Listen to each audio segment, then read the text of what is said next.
Oke, balik lagi di podcast saya di channel YouTube Nur Fazli Rehan, dan sekarang di jam 10 malam tanggal 27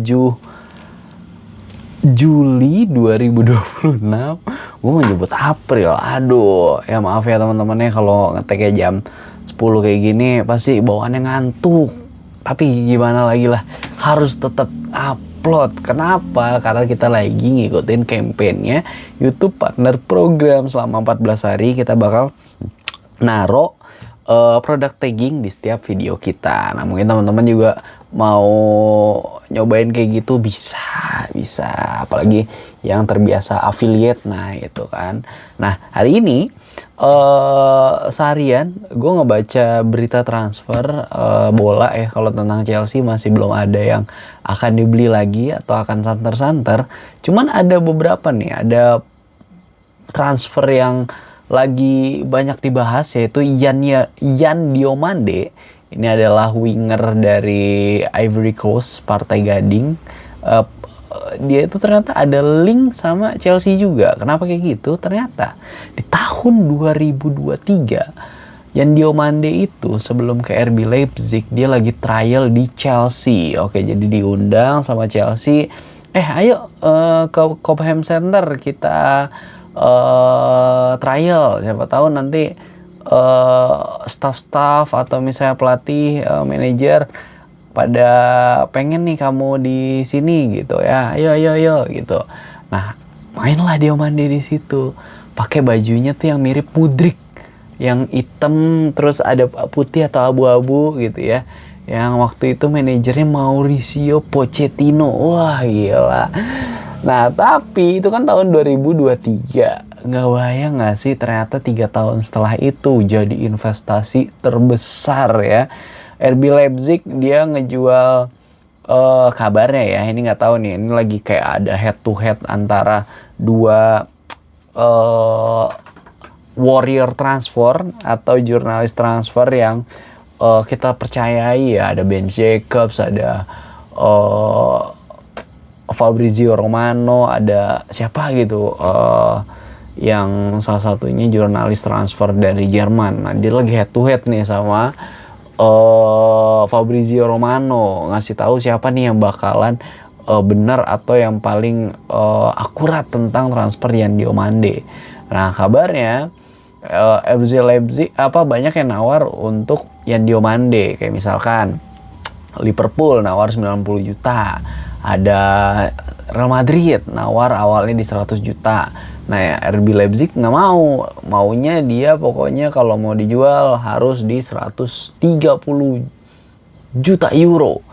Nah usut punya usut akhirnya dimenangkanlah duel ini oleh Real Madrid gitu. Jadi Real Madrid entah dia ngasih 130 atau cuma 120, kayaknya sih cuma 120 juta euro. Cuman yang 10 juta euronya kepengennya itu mungkin diganti dengan yang lain, kayak misalkan RB Leipzig boleh beli pemain akademinya La Fabrica Real Madrid gitu kali ya. Nggak tahu juga deal-dealannya kayak gimana. Nah kabarnya sih gitu, cuman walaupun belum here we go nih, belum bener-bener taken paper atau Real Madridnya udah ngeluarin di official sosmednya kalau misalkan Yan Diomande itu pemain dia. Nah sebelumnya itu juga ditaksir sama PSG. Jadi kalau misalnya PSG mau jual-jualin pemain-pemain dia yang lapis-lapis dua gitu, kayak misalnya Barcola katanya mau dijual. Jadi si Barcola tidak mau perpanjang kontraknya di PSG dan akan pergi di musim ini. Kalau misalnya di musim ini, musim depan berarti bisa free transfer kali gitu ya. Nah PSG dia udah nawar sekitar 100 juta euro juga, apa 120 juta euro gitu kan. Cuman belum di dealin sama RB Leipzig, karena Leipzig pengennya tuh 130 juta. Sedangkan kalau deal-dealan sama pihak agentnya Yan Diomande tuh udah deal. Cuman ujung-ujungnya dealnya sama Real Madrid. Perkara nggak mau nambahin 10 juta euro doang, pergi deh tuh kan incarannya PSG kan. Nah, balik lagi nih ke Chelsea, dimana dia tahun 2023 tuh trial gitu kan. Gue nggak tahu kenapa siapa yang memutuskan saat itu untuk tidak diambil. Kalau misalnya jadinya diambil, wah keren banget kali ya. Karena si Yan Diomande ini hampir mirip ya kalau misalnya yang kita lihat positifnya gitu ya.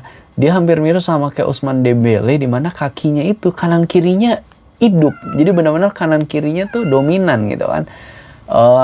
Kalau misalkan si Ousmane Dembele pernah ditanya sama jurnalis, lu kalau nendang penalti maunya kaki kanan apa kaki kiri, mana yang lebih dominan?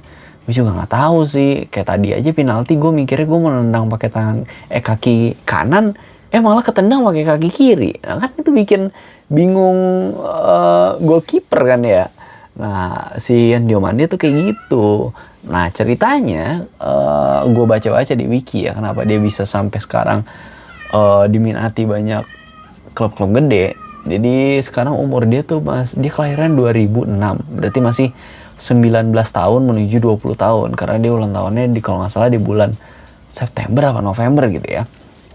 Nah, dia tuh main kan dari Partai Gading gitu ya, dari Tarkam sana. Terus habis itu dia nggak ada tuh klub akademi atau yang junior kayak misalkan Levi Coyle kan, berarti kan dia main di Chelsea under berapa, under 18, 17, under 21 gitu kan.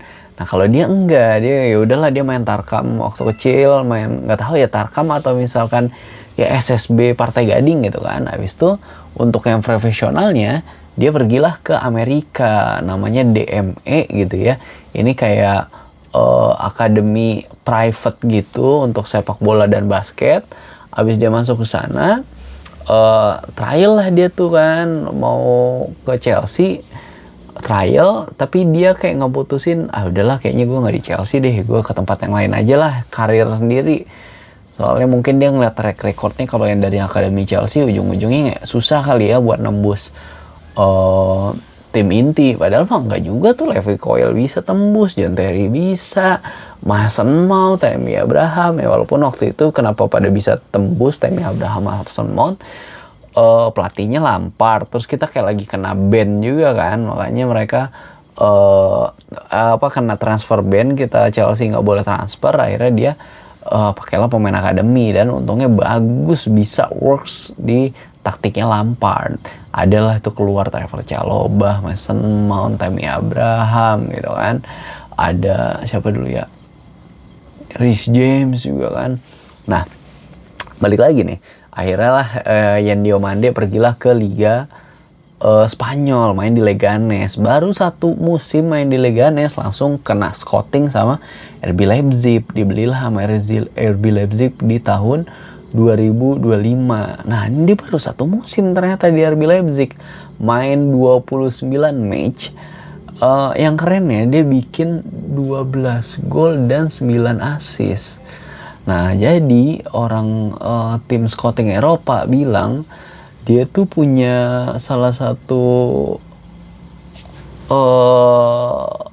positifnya, dia itu biasanya kalau orang ya winger ya, oke, gue lebih dominan ngasih passing, ngasih assist daripada bikin goaling, finishing gitu. Kalau yang lebih dominan finishing atau ngegolin kan kayak Cole Palmer, Phil Foden gitu kan. Sedangkan kalau yang dominan buat ngasih assist kan ya kayak Kevin De Bruyne gitu kan, Roberto Firmino gitu. Sedangkan yang untuk ngasih gol tuh kayak Mane, kayak Salah gitu kan. Nah, Diomande ternyata dia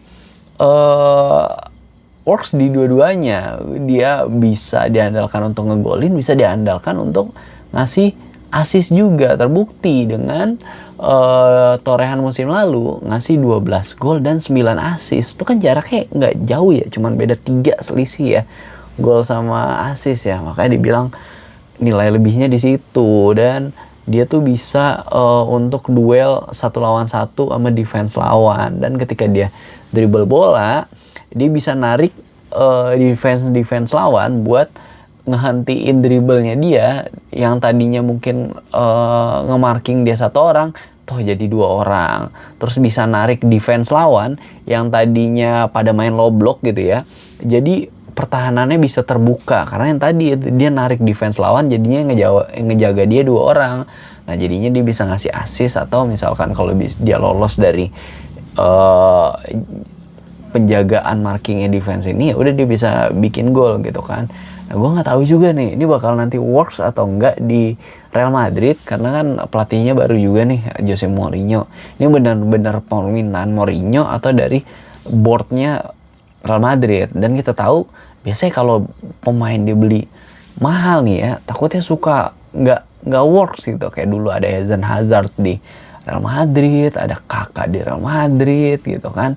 Jadi kayak mereka merasa kayak wah udah duit banyak, ya udahlah nggak usah terlalu effort gitu kan, ya udahlah kayak gitu. Nah kami nggak tahu nih ya, Chelsea juga lagi beli winger mahal sih, si Morgan Rogers kan. Nah teman-teman, karena lagi kampanyenya YouTube Partner Program dengan 14 hari ngadain product tagging di setiap video, gue pasti masukin video barang-barang yang literally gue pakai banget kan. Kemarin ada mouse dari Logitech, sekarang ada keyboardnya dong. Ini emang sepasang sih mereka ya, cuman kalau misal lo mau beli sendiri sih nggak apa-apa ya. Ini keyboardnya serinya itu K240. Ini karena gue belinya sepasang kemarin, mouse sama keyboard. Dia itu awetnya berarti kan sama ya. Tidak boros baterai juga, apalagi kalau kita tahu nih kalau yang di sini keyboardnya kagak ada tombol on off ya kan. Nah cuman sampai sekarang masih kepake, ukurannya kecil, compact. Kalau misalnya meja belajar lu tidak terlalu besar gitu kan, kalau misalnya besar kantoran gitu kan, wah nggak muat berarti. Sedangkan ini kecil, compact, muat semuanya, ada untuk tombol-tombolnya, bisa pencet FN aja, nah kan gitu. Oke deh, segitu dulu teman-teman untuk video kali ini. Thank you so much yang udah dengerin dan nonton sampai di menit ini. Jangan lupa di subscribe, di like, di share ke teman-teman kamu yang suka Chelsea juga atau suka bola, di komen karena pasti akan gue bales. Seneng loh kemarin bisa balesin komenan orang. Oke deh, thank you teman-teman, dah, have a nice day everyone, God bless you all.